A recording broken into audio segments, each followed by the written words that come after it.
Olá, graça e paz! Começando o nosso primeiro episódio do EBcast, o podcast da Escola de Bereia. E para quem está acompanhando pelo YouTube e também no Spotify, eu sou o David Brito. E eu sou o Felipe Lopes, junto com vocês queremos aqui de modo descontraído conversar sobre teologia e outros temas paralelos. Não somente nesse, mas nos próximos episódios que virão. Para começar neste primeiro episódio, falamos sobre a Bíblia que não se lê, aquele monte de jargões, conceitos e até versículos que na verdade não existem nas Escrituras, mas que fazem parte de uma tradição informal no meio evangélico, e por que não dizer no meio cristão como um todo. Felipe, nos fale um pouco disso, pois geralmente no início da fé, sempre a gente acaba por abraçar essas coisas como legítimas, não é? Sim, no começo da nossa caminhada cristã, nós temos pouco ou quase nenhum contato com as Escrituras. E tudo que sabemos é aquilo que ouvimos nos púlpitos das igrejas. E muitos pregadores costumam usar frases de efeito, que muitas das vezes acabam sendo repetidas até se tornarem dogmas na mente dos ouvintes. O problema é que muitas delas não estão na Bíblia, e é disso que trataremos hoje. Para ficar um pouco mais simples, agora, vamos colocar aquelas frases geralmente conhecidas, meio que do público evangélico como um todo, né? E nós fizemos até aqui uma listagem para que essas frases, quando forem faladas, você vai se identificar e vai lembrar que elas já foram em algum momento, podem não estar sendo muito faladas agora, mas elas já foram em algum momento muito faladas ao ponto de você acreditar de fato que aquilo estava na Bíblia, que era um versículo bíblico, uma passagem bíblica, por exemplo. Nem vamos colocar, mas só como exemplo, alguém acredita, e há muitos que acreditam até hoje, que, por exemplo, Jesus desceu ali no inferno, teve uma briga com o diabo, tomou a chave da mão dele, né? Levantou para cima, fez pose de vencedor, e há crentes que acreditam que esse episódio está registrado nas Escrituras. E esse episódio não vai existir dessa forma aí. Exatamente, David. Muitos costumam até dizer que pobre é o diabo, pois ele não tem nem a chave da casa dele. É isso que é uma daquelas muitas afirmações que na verdade não vai ter, né, aí nas Escrituras. Bem, nós listamos aqui para começar aí algumas frases que inclusive são faladas como se fossem versículos. Infelizmente já havia até pregadores citarem como versículo no meio da sua pregação ali, e na euforia do momento, e infelizmente depois, e até em conversas, percebi que alguns deles acreditavam de fato que aquilo era um trecho bíblico, para ver até que nível às vezes, esse tipo de crença, de jargões, frases, elas acabam enraizando no nosso meio. Vamos começar com aquela primeira lá? O dinheiro é a raiz de todos os males. Sobre essa frase aí, Felipe, nos fala alguma coisa que é muito falada em pregações, né? Quando o irmão não quer fazer aquela oferta de amor, tá muito apegado. Exatamente, David, um ditado popular muito conhecido, né? Quando se fala sobre finanças. E quando Paulo escreve a Timóteo, o que ele de fato quer dizer que é o amor ao dinheiro, né? O amor ao dinheiro que é a raiz de todos os males, e não o dinheiro em si. Até porque nós precisamos do dinheiro para tudo, né? Para comprar nossos alimentos, para transporte, para educação e moradia. Então não faz sentido algum a gente falar que o dinheiro é a raiz de todos os males. Do contrário, os cristãos eles teriam que ter uma vida parecida com a dos Amish lá nos Estados Unidos, aquela comunidade que despreza qualquer contato com a tecnologia, vivem do que eles conseguem produzir, inclusive até seus tecidos, né? E essa não é a vida que os cristãos levam, na verdade. Nem é nos pedido para viver dessa forma. Exatamente. E a gente lendo as Escrituras no Novo Testamento, nós vemos muitos dos irmãos primitivos fazendo grandes ofertas, né? Mas eles não tinham esse pensamento na cabeça. Eles ofertavam porque eles tinham aquela mentalidade de comunidade, né? De que tudo era do povo, principalmente na igreja em Jerusalém, né? Era uma prática comum para eles dividir tudo que eles tinham, mas não que eles tinham essa aversão ao dinheiro. E o dinheiro era utilizado muito para o sustento dos pobres, né? Então eles tinham esse entendimento de que o dinheiro era importante. Agora o que Paulo fala é que muitos, pela cobiça, por querer ter sempre mais, acabam entrando em ruína. Infelizmente é verdade. E é bom sempre ressaltar nesses episódios, na verdade, de Atos, que nunca foi requerido daqueles irmãos que eles vendessem essas suas propriedades.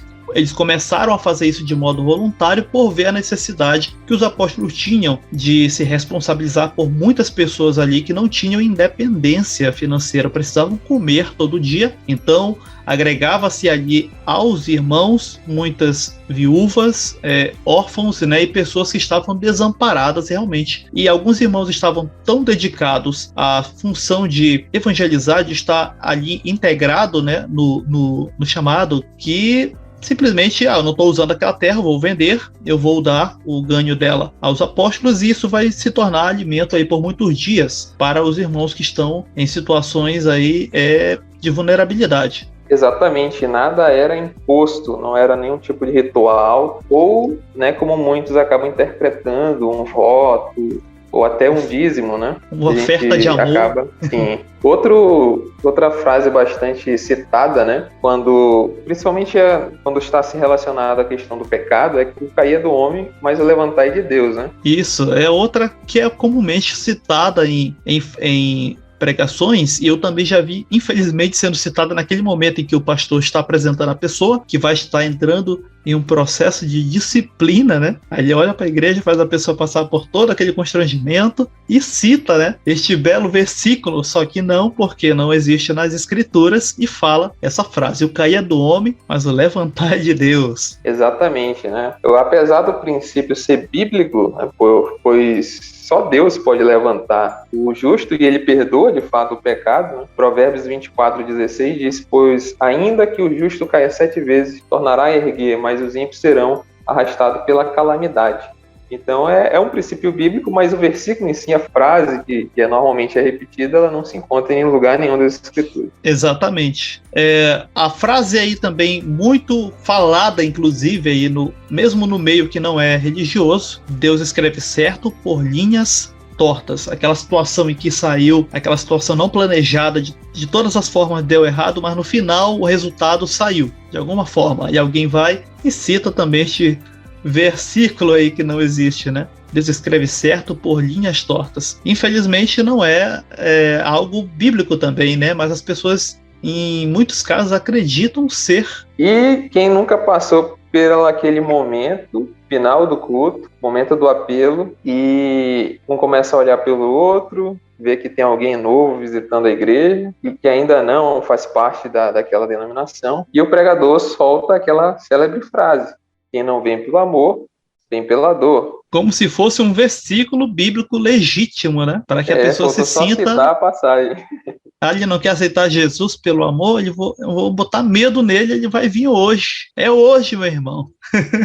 A gente nunca sabe quando Jesus vai voltar, né? É colocado dessa forma. Geralmente começa-se com essa tentativa de ganhar a pessoa pelo medo mesmo, né? A frase quem não vem pelo amor vem pela dor, ela é tão falada que, por exemplo, a minha avó só foi descobrir há pouco tempo atrás que isso não era bíblico, que nem sequer era uma passagem bíblica, né? E pessoas repetem isso de várias formas, e algumas canções até reforçam.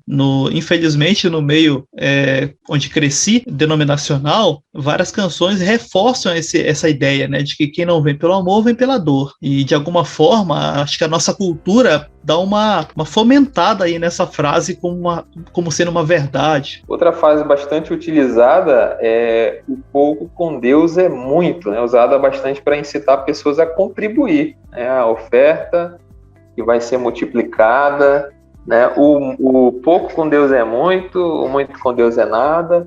E tem até também canções, né, bem antigas que ressaltam isso, né? Geralmente é seguida por um voto, né, uma oferta, um sacrifício, uma contribuição generosa, voluntária, entre aspas, né, que acaba sendo um discurso muito incisivo, né, e acaba deixando a oferta de ser voluntária, né? Infelizmente a frase ela é usada realmente nesse contexto, e às vezes até citando o episódio da viúva, né? A viúva e as suas 2 moedinhas que Jesus viu ela colocar no gasofilaço, e para reforçar, né, a ideia: tu tem pouco, dá esse pouco mesmo, né? É um pouco até constrangedor para quem olha de fora e não é cristão e não está naquele ambiente ver uma situação dessa, porque parece que aquele pregador, o pastor ali, quem está fazendo todo aquele incitamento à contribuição, quer arrancar literalmente até o suor da pessoa, e fica uma coisa um pouco feia até de se ver, né? Até de se mostrar, se for o caso de ser aquilo gravado, por exemplo. E nesse contexto da viuvinha, ela não quis nada em troca, né? Ela não estava fazendo nenhum tipo de semeadura, ela simplesmente deu porque era tudo que ela tinha, mas ela não queria nada em troca, ela não barganhou, ela não fez nenhum tipo de voto. Exatamente. Uma das outras frases aí muito conhecidas, falada nesse mesmo contexto, é dando o que se recebe, né? É aquela frase: se eu não convenci a pessoa a fazer a contribuição, né, pelo medo, eu vou pegá-la jogando o anzol da cobiça, né? Ela quer algo, ela quer aumentar sua renda, e aí a pessoa vai querer, né, usando disso daí, pegar esse tipo de gente, né? Vou fazer ele contribuir porque 100 vezes mais vai voltar para ele. Exatamente, David. E também tem aquela que fala sobre, que tenta, né, motivar de alguma forma, usar a esperança, né, aumentar a esperança, que é Deus tarda, mas não falha. Tem até uma canção do Voz da Verdade, né, quando Deus se cala, que ele diz que Deus tarda, mas não falha. E nós sabemos, né, que o tempo de Deus, ele não está nem fadado ao nosso tempo cronológico, e sim, Deus age no momento que tem que agir, né? Deus não tarda em nenhum momento. Mas muita gente, por orar e não alcançar o seu objetivo da sua oração, tem aquele outro versículo, né? Esperei com paciência no Senhor, e esse sim está na Bíblia, né? E aí o pregador normalmente fala que Deus tarda, mas não falha. Realmente, esse daí também ele é usado, né? Esperei com paciência no Senhor, o Salmo ele é usado geralmente paralelo com essa frase, né? De Deus tarda, mas não falha. Eu acho que não é exagero citar, por exemplo, que uma das canções que, vamos dizer assim, acabou espalhando, né, Brasil afora e reforçando essa frase, é uma das canções muito conhecidas no meio cristão do grupo Voz da Verdade, né, quando Deus se cala. E infelizmente o reforço de uma frase, principalmente uma música, faz com que ela vá solidificando, né, ali no convívio, né, e na crença popular. David, realmente o ditado popular, ele tem uma força muito grande, né, de colocar certos conceitos e até versículos deturpados, né, que estão na Bíblia. Às vezes é uma palavra ou outra que é modificada, como no primeiro, né, que é o amor ao dinheiro, e normalmente as pessoas falam que é só o dinheiro. O outro que veio na minha mente agora era do diabo, né, que veio para matar, roubar e destruir. E tá na Bíblia, mas não é o diabo, né, que o texto fala, e sim o ladrão. E aí Jesus está falando toda uma parábola, e tem todo um contexto, mas normalmente as pessoas já citam João 10:10, dizendo: o diabo veio senão para matar, roubar e destruir. Exatamente. E tem outro versículo que é mais grave, né, que não está na Bíblia e ainda está em outro livro de outra religião, outro livro sagrado, né, que não cai uma folha da árvore sem que Deus queira. O princípio, de fato, né, tá na Bíblia, mas essa frase, ela tá completamente fora, né? Eu lembro muito bem quando eu estava numa célula, eu era líder de células, e aí a irmã veio contar um testemunho, e ela mandou eu procurar na Bíblia onde é que estava esse versículo, né? E eu procurei. Eu falei, deve estar em Provérbios, deve estar em Salmos. Eu falei, poxa, está em Salmos, com certeza, só não vou conseguir achar aqui. Eu pesquisei na Bíblia pelo aplicativo e na internet que eu fui descobrir que, na verdade, era um livro sagrado do Islã. Mas é muito comum a gente ouvir isso em pregação. Muito comum, e há quem inclusive acredite, mesmo sendo pregador, que isso é um versículo bíblico. Não cai uma folha da árvore sem que Deus queira.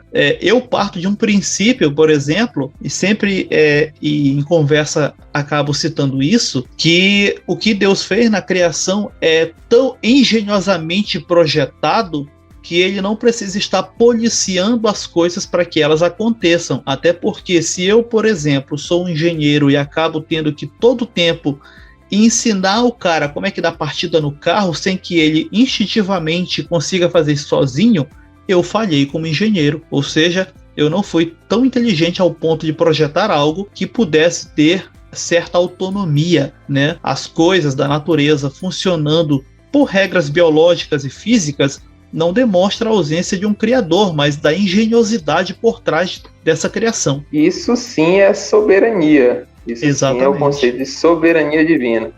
Ele não precisa estar mexendo e controlando as pessoas e ali, né, mandando, ó, formiguinha, você tem que fazer isso, tal animal, faça isso. Não, todo mundo já sabe o que fazer, ele já projetou tudo para funcionar sem que ele precise toda hora estar interferindo, né? Lógico que a gente sabe que Deus interfere, mas não em todos os processos e em tudo. E alguns acreditam que isso é soberania, mas é o contrário, né? Como você falou, é você deixar as coisas, é o projetor, né?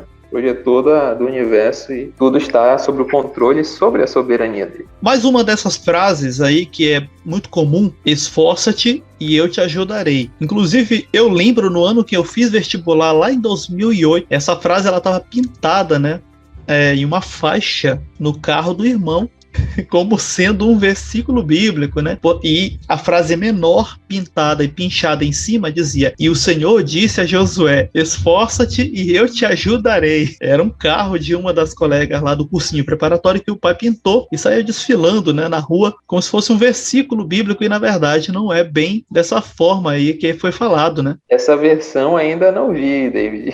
Já vi várias vezes a citação esforça-te, mas essa sequência aí eu nunca vi. Realmente, e inclusive pessoas acreditam nisso como um princípio básico, né? Eu vou me mexer um pouco aqui, porque o resto Deus vai fazer, e aí joga na costa de Deus logo tudo, e ainda reclama quando não acontece a coisa toda. Isso fez eu lembrar de quando eu era músico, né? Aliás, eu sou músico, acho que a pessoa nunca deixa de ser músico, né? Uma vez que ela começa. Mas a gente foi se apresentar, né? Num culto intitulado Quarta dos Milagres, para te ter uma ideia. E fomos lá, a gente não conseguiu ensaiar muito bem, ficou bem ruim, né? Tudo fora de ritmo, todo mundo desafinado e tal. E o nosso líder, né, ele falou: o importante que é para Deus, né? A gente fez a nossa parte. Eu falei: não, a gente não fez a nossa parte, a gente não ensaiou, ficou ruim, a gente tem capacidade de fazer melhor.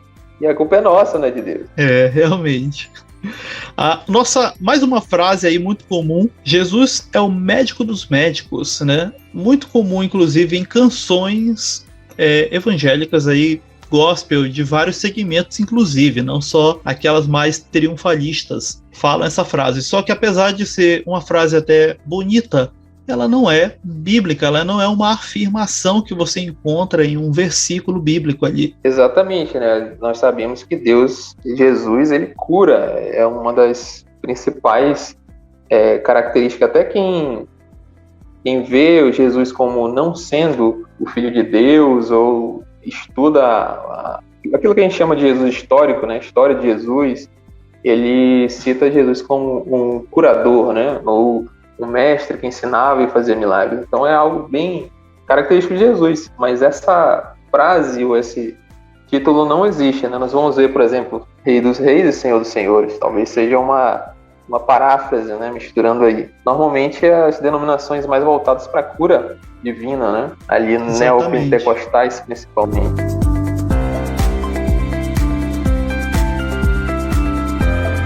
Infelizmente, aí agora falando sobre como é que na cabeça das pessoas acaba criando-se, vamos dizer assim, quase que uma Bíblia paralela àquilo que nós temos como cânon aí oficial, porque as pessoas elas prezam muito por uma certa tradição, e por mais que o meio evangélico ele não tenha um peso de tradição oficial, como por exemplo ali os católicos têm, meio que essa tradição ela vai se formando com o tempo, claro, ainda trazendo algumas coisas, né, de um meio, por exemplo, onde a pessoa veio religioso, geralmente é católico. A maioria da protestante convertida, que não nasceu em lar protestante, ela vai geralmente vir ali do ambiente católico, e resquícios de um respeito a uma tradição já vem daí, e faz com que a pessoa acabe também gerando ainda, como no caso aí protestante, uma tradição, mesmo que informal, mesmo que não seja admitida, né,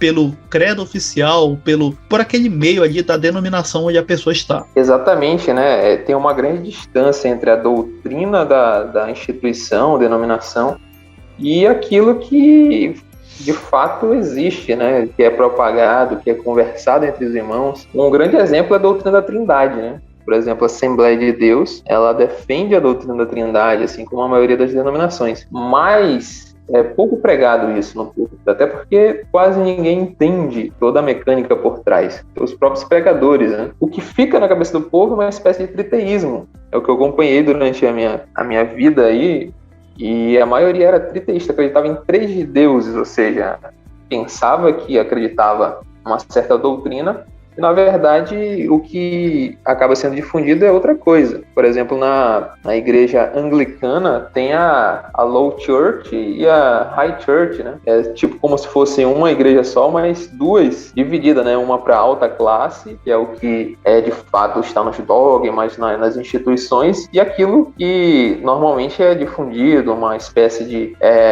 igreja para os mais pobres, né? Que parece mais com protestantismo alta, parece mais com catolicismo, né? Cheio de instrumentos e vestes sacerdotais, etc. e tal. Então, parece que é muito isso acontece aqui no Brasil, né? Eu acredito, né? Se tiver alguém, por exemplo, ouvindo aqui que é católico, não se ofenda comigo, mas não vai também discordar quando eu digo que, mesmo o catolicismo tendo um conjunto de credos, de dogmas oficiais, há todo um conjunto de também dogmas populares formado aí no meio, né, da população, do populacho, que vai crescendo e vai inchando como uma bolha ao ponto de a cúpula ali local, mesmo que seja só a cúpula local da igreja, no caso a igreja católica, certo? Ela acaba meio que cedendo e aderindo a esses dogmas do populacho como depois oficiais. Exatamente, né? Durante a história a gente vê que houve muita dificuldade de se pregar várias doutrinas, né? E acabou acontecendo uma espécie de simbiose, né? Muito das doutrinas ou credos que eram considerados pagãos, estavam ali no meio de outras tribos bárbaras, acabaram sendo incorporadas meio que à força, né? Não se conseguia combater e acabava se absorvendo. Isso acontece muito no Brasil, né? Crendices, a gente está falando de Bíblia, né? Quem nunca ouviu dizer que abria a Bíblia no Salmo 91, colocava na frente de um comércio, espantava os maus olhados e tal, meio que um sal grosso, um alho, né? Das outras religiões. Uma forma de se proteger. Quando a gente fala, por exemplo, da Bíblia que não se lê, é exatamente isso, porque, na verdade, essa Bíblia aí, formada por esse arranjo de crendices populares, jargões, frases, ela simplesmente não existe, mas se fosse colocada no papel, ela tomaria um volume tão grande quanto, por exemplo, o cânon oficial, porque nós citamos aqui algumas frases, só que existem muitas, e conceitos e diversas coisas que não existem oficialmente nas escrituras. Eu ouvi até dizer a expressão Bíblia sangrada, né? Que é tanta coisa que é colocada, espremida, mal interpretada, trocado o seu sentido, e dá para fazer uma Bíblia, no caso, não sagrada, mas sangrada, de tanta peia que ela leva. Realmente, não tem como fugir disso. Uma outra coisa que, pelo menos falando agora do meu quintal, né? Do quintal da onde eu pertenci, meio denominacional, era pentecostal. É um meio onde é muito fértil para se criar conceitos novos e em questão de pouco tempo, não precisa passar de uma geração para outra, como é o caso das igrejas tradicionais. No meio pentecostal parece que é um solo muito fértil para que qualquer conceito seja rapidamente canonizado e sempre propagado como oficial dali para frente. Um exemplo bem rápido, quem nunca, por exemplo, se aventurou a estar prestando atenção numa pregação e depois replicando nomes de demônio, o que eles fazem, a atuação deles, ou seja, coisas como essa que não se encontra nada nas escrituras. Grande exemplo são o devorador, cortador, migrador, destruidor, né? Eu participei até de estudos que estudava todos esses demônios, né? Colocava esse aqui cuida disso, esse outro dá certa coisa e tal, e até materiais oficiais, citando, por exemplo, demônio tal cuida da América Latina, outro da África, né, os principados, e eu não sei de onde tiraram isso, que na minha Bíblia eu nunca vi isso. Realmente eles acabam atribuindo funções e hierarquias a simplesmente seres que sequer são citados nas escrituras. Eu também estava percebendo e falando nisso que certos episódios bíblicos, supostamente bíblicos, são reforçados não só pela releitura de certos trechos bíblicos de modo equivocado, como também pela produção cultural local. Vamos dar exemplo, né? Aqui, quem, por exemplo, nunca ouviu falar da queda de Lúcifer, falada daquele detalhe, com aqueles detalhes que geralmente a escritura mesmo não diria daquela forma, não fala daquela forma. E aí, quando a gente vai na literatura oficial, né? A literatura inglesa, por exemplo, é um exemplo enorme disso. Quem começa a popularizar essa história, por exemplo, é lá no século XVI, no século XVII, aliás, John Milton, com a sua obra Paraíso Perdido. Lúcifer faz uma revolução contra Deus, caindo na Terra, ele vai e derruba ali os seres criados que eram puros, Adão e Eva, e depois no inferno ele faz uma reunião com vários demônios, né, num palácio chamado Pandemônio, e enfim... E essa história ela vai sendo replicada e sofrendo releituras, né? Principalmente no teatro e atualmente, por exemplo, no cinema, com as séries, filmes. E isso reforça a situação na cabeça da pessoa ao ponto dela acreditar que aqueles detalhes são bíblicos. E na verdade não são. Exatamente, né? A mídia também ela acaba reforçando, né? Assim como a gente já falou das canções, tem o cinema, tem a doutrina que foi muito difundida e ainda é o dispensacionalismo, né? Com os filmes deixados para trás, sim, as novelas da Record, e o pior vai ficar basicamente para sempre, porque as novelas vão ser reprisadas e todas. E eu lembro até, por exemplo, do meu pai falando sobre o arrebatamento. E ele citando o filme, que ele, né, não ia dar tempo de ver e tal. E é de uma cena de um orelhão, né? Que a pessoa ia ligar e tal pro parente, avisando que Jesus tinha voltado e tal. Então fica muito preso, muito fixado na mente das pessoas, né? A arte em si. Letras de músicas, né? Quando uma pessoa, por exemplo, vai decorar um texto, ela tem certa dificuldade.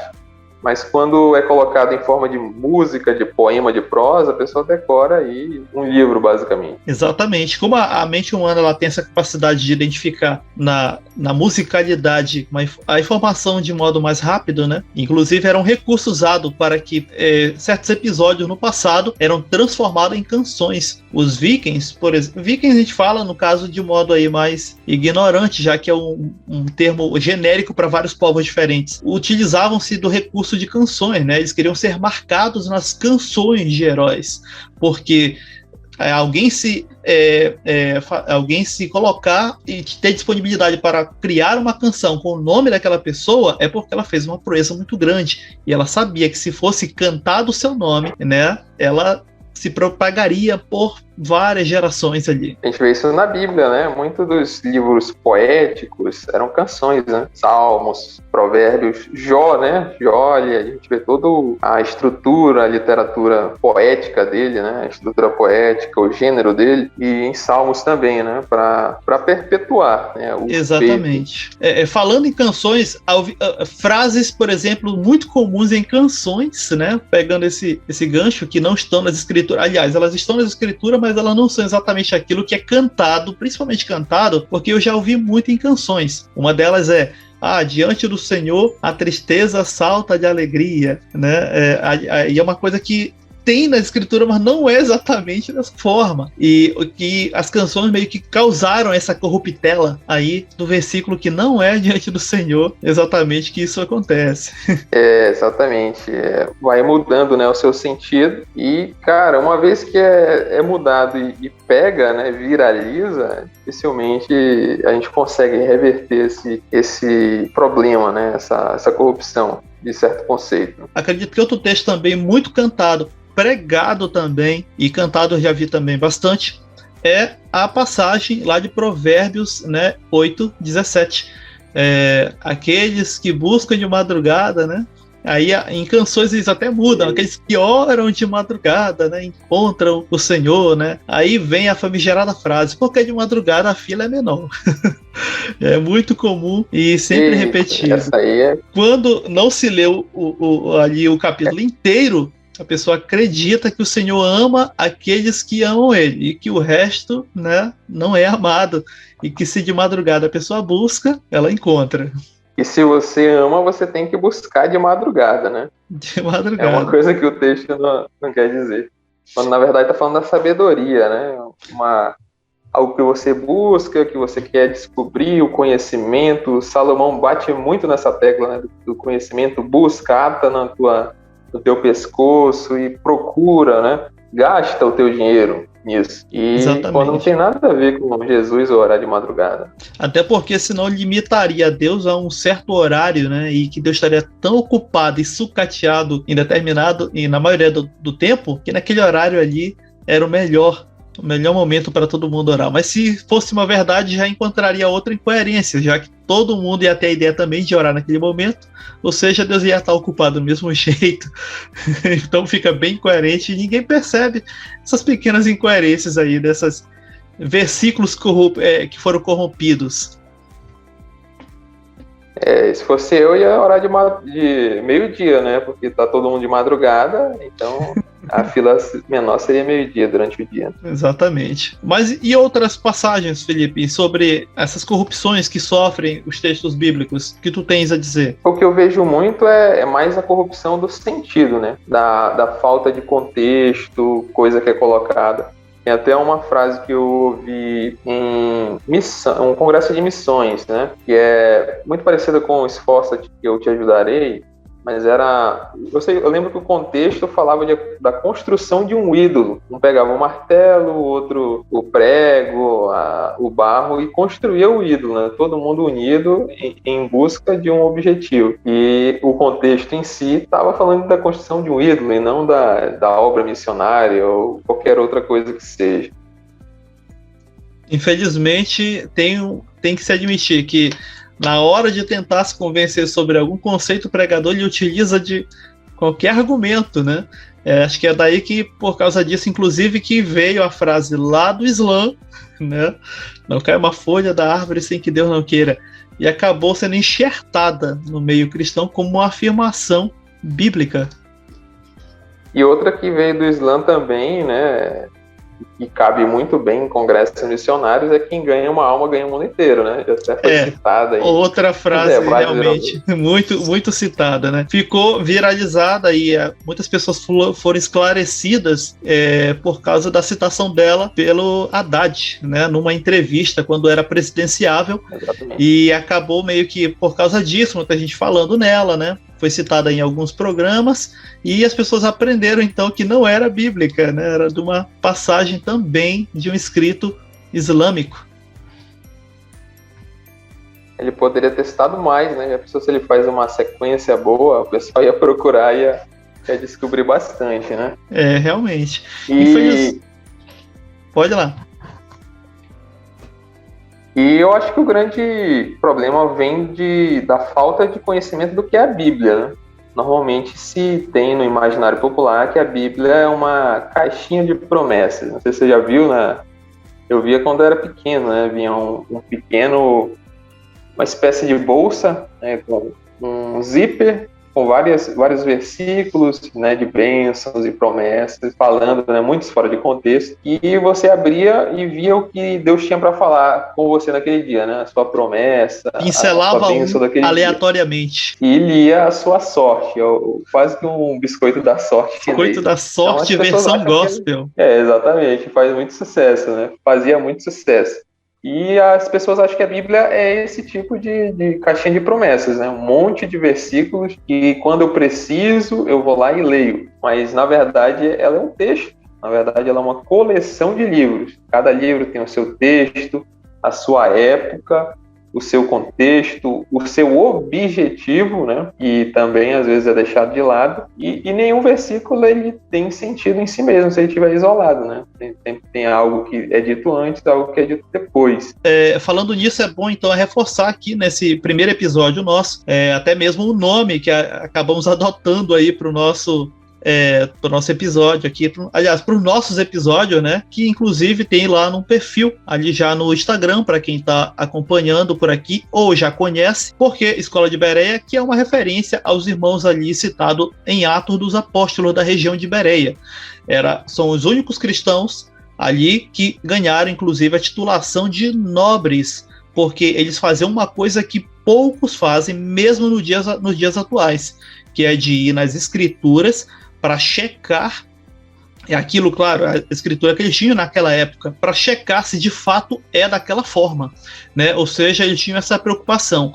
Mas quem falou foi Pedro, foi Paulo? Não importa, eles checavam da mesma forma, né? E não simplesmente recebiam tal palavra apenas pelo argumento da autoridade, né? Mas eles checavam se estava daquela forma. Nem se tinha essa tal autoridade, né? A autoridade estava sempre na palavra de Deus, no evangelho revelado. O próprio Paulo, quando escreveu aos Gálatas, ele diz: ainda que um de nós venha e pregue outro evangelho, seja considerado anátema, né? Nem o próprio Paulo podia desfazer aquilo que Cristo tinha te dado, né? Exatamente. Então é algo bem sério. A gente tem que sempre examinar as escrituras, né?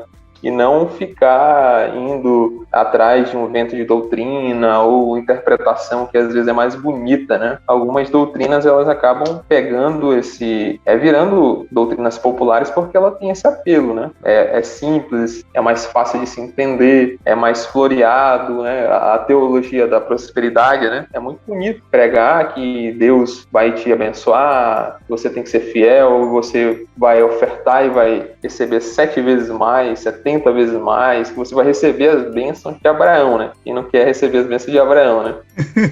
Exatamente. Infelizmente, se forma muito essa Bíblia que é só mental, essa Bíblia que não dá para ler porque ela não é física, mas é um conjunto de ideias, porque é vendido e o povo compra fácil, né? Certas facilidades, né? Em textos que não existem, como se estivessem lá, mas não estão. Porque é fácil. Nossa, eu não sabia que era assim. Então vou fazer isso. Então vou ofertar X. Então vou dar tantas vezes para voltar para mim X vezes. E a gente sabe muito bem que não é, mas a maioria, por ingenuidade, alguns, outros por cobiça, acabam comprando fácil esses supostos textos. Tem vários motivos, né? Eu acredito que a maioria, né? Muitas pessoas acabam pela ignorância, né? Como a gente falou. Principalmente pessoas idosas, elas não têm acesso às escrituras, muitos não sabem nem ler, né? Então, tudo que ela conhece por escritura, ela ouviu de um certo pregador, citando, né?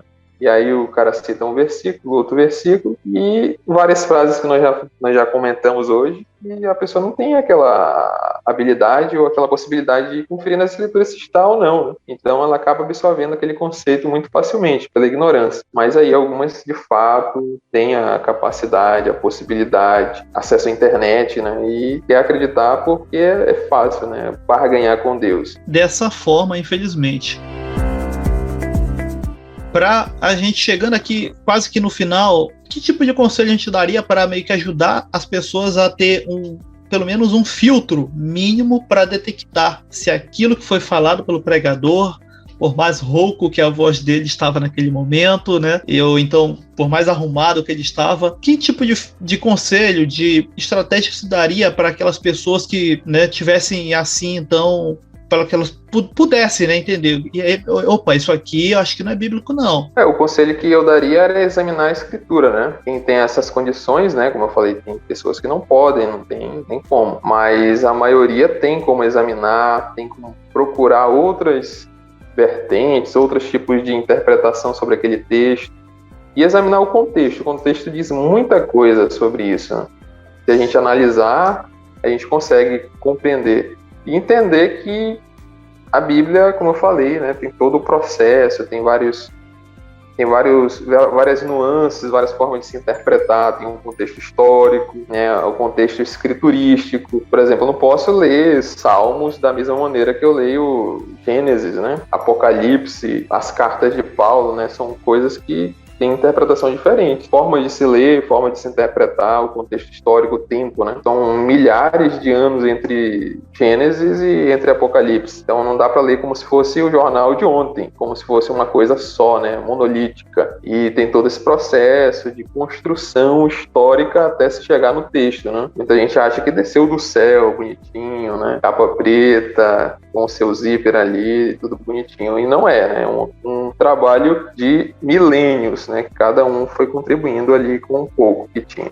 Eu sempre falo, e para algum irmão que conversando sobre, que geralmente citar versículos sozinhos é um pouco perigoso, porque se aquele versículo em si tivesse um conceito fechado, com exceção de alguns provérbios, né, inclusive, porque eles têm essa característica, se aquele versículo tivesse aquele significado fechado em si, ele estaria na página branca da Bíblia, ele ali no centro sozinho. Pronto, ele não precisaria estar dentro do seu texto, porque ele é parte de um todo, né? Uma peça sozinha não monta o quebra-cabeça como um todo. Então eu sempre falo, irmão, a primeira coisa que tem que prestar atenção é, o cara fez uma pregação de 1h30 em cima de um versículo, eu falei, irmão, precisa dessa 1h30? Assim, então tem muita linguiça ali sendo enchida, então cuidado que já tem coisa errada aí. Exatamente, nenhum versículo tem poder em si só, né? Senão ele não estaria no meio e toda a explicação, né?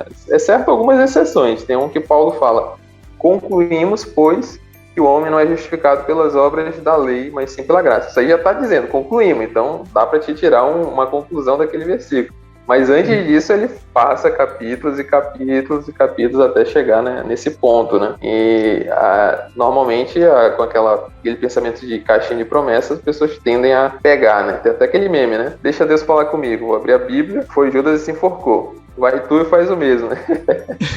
O que tem pra fazer, faz depressa. Infelizmente, muita gente acaba fazendo isso, até porque meio que o mundo onde nós vivemos, o imediatismo, faz com que as pessoas sempre peguem a mensagem mais fácil, pincele aquele versículo aleatório, e inclusive tem muita gente que pratica isso, mesmo que não tenha a famosa caixinha de promessas, né, vendida em livrarias por aí, mas ela acaba fazendo isso para a própria Bíblia, né, abrindo aleatoriamente antes de sair para o trabalho, fazer aquela oração corrida, deixa eu ler aqui, hoje o Senhor vai me abençoar, é hoje aquele dia, né, porque ele tomou para si o versículo.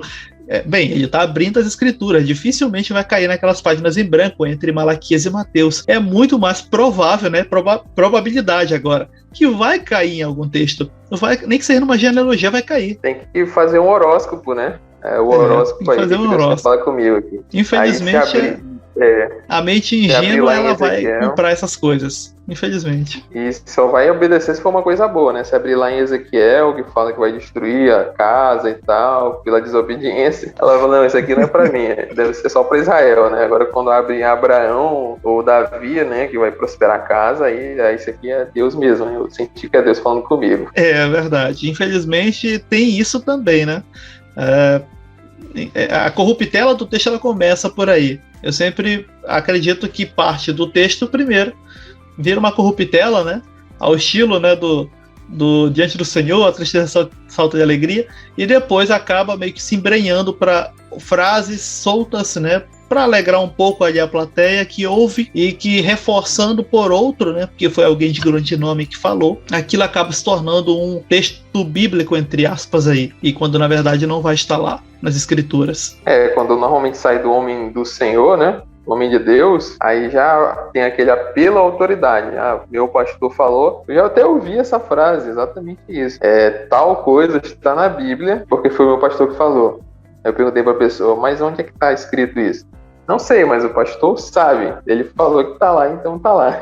Infelizmente, praticamente eu acredito que é uma maioria muito grande dentro de uma congregação que pensa dessa forma e acaba comprando isso. Não, se o pastor falou, ele deve estar lá. É impossível ele ter errado essa, né? Porque ele é homem de Deus, ele curou fulano quando orou por ele. As pessoas não vão geralmente aceitar que houve um erro, né? Um equívoco tão grande da parte deste homem de Deus ali que estava pregando naquele dia, que foi abençoado, né? Naquele dia o frenesi foi muito grande e todos os elementos do culto geralmente, né, são usados como confirmação das falas, que no meio ali pode ter saído uma ou outra frase não bíblica que vai ser comprado como se fosse escritura. O fogo vai cair, né? O fogo caiu, Deus estava no meio, né? Deus bradou forte. Quem nunca ouviu essa, né? Essa. Aí, normalmente, se diz qualquer bobeira e o povo aceita, infelizmente. Em cima dos chavões, acho que para finalizar, eu conheci uma pessoa que depois de convertida, ela se tornou vamos dizer assim, um dicionário dessas palavras, do palavreado gospel, né? É terra, é manto, e conforme ela vai desenvolvendo e crescendo, ela foi percebendo que essas palavras e expressões, ditados populares evangélicos não existiam nas escrituras. Ela foi percebendo o quanto aquilo era apenas parte meio que dali do grupo social, né, da comunidade apenas. E junto com isso, claro, ela foi descobrindo outras coisas que de incoerentes não eram parte das escrituras. Ela fez igual o meme, pera lá. Parte do dialeto, né? Você entra num grupo, normalmente se usa jargões e tal. Até tem um exemplo, né? Como eu sou da área de logística, tem um jargão que a gente utiliza muito, que é o gargalo, né? Falar para uma pessoa comum, você vai pensar que é gargalo de garrafa, alguma coisa. Mas não, né? Alguém que está na área de logística entende que é jargão, né? Normalmente se utiliza esses termos, né? Do deserto, tá passando pelo vale, tá passando por algum vale de ossos secos, né? Infelizmente usa-se tanto isso. Só isso dá um episódio. Que é verdade. Estava ouvindo daqui de casa o barulho de um culto, porque vão mudar ali a região do templo, né? Para um agora que é bem perto aqui. O pregador estava falando algumas coisas. No dia seguinte, uma pessoa, tem uma padaria bem em frente à minha casa, então tem aquele movimento, né, de manhã cedo. Ela falou que ela gostou da pregação, mas ela não entendeu o que o pregador falou uma boa parte. Aí eu falei, mas o que foi que ele falou? Aí ela citou algumas dessas frases. E infelizmente é tão comum no meio evangélico que as pessoas de fora ficam descontextualizadas. Mas eu não entendi o que ele quis falar, porque a pessoa vai soltando tantas frases, né?